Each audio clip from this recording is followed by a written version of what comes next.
ఈనాటి కథ శీర్షిక చెవిటి అల్లుడు. అనగనగా ఒక ఊళ్ళో ఒక చెవిటి అతను ఉన్నాడు. అతడికి ఈ మధ్యనే పెళ్లి చేసుకున్నాడు. ఒక రోజున అతని మామగారి దగ్గర నుంచి ఒక జాబు వచ్చింది. అందులో ఆయనకు జబ్బుగా ఉందని, అల్లుడిని ఓ మాట వచ్చి చూసిపోమ్మని ఉంది. చెవిటి అల్లుడికి ఆ ఉత్తరం చూసుకునే వరకు దుఃఖానికి బదులు సంతోషమే వచ్చింది. అదెందుకో తెలుసా? అత్తగారింటికి పోతే భార్యని ఒక మాట చూసుకుని రావచ్చు అని.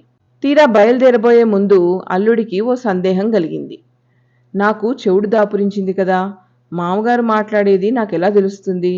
ఒకవేళ వినపడక వారు ఒకటి అడిగితే నేను ఇంకొకటి సమాధానం ఇస్తే మన సంగతి బయటపడిపోదా? కాబట్టి ముందుగా నేనే, ఏమండి మామగారు, ఇప్పుడు ఒంట్లో ఎలా ఉంది అని అడిగితే అప్పుడు ఆయన పర్వాలేదు, కొంచెం నయమే అంటాడు. ఆ తర్వాత అయితే మీకిప్పుడు ధారకం ఏమిటి అని అడిగేస్తాను. వారు ఏదో గంజినీళ్ళు తాగుతున్నానని సమాధానం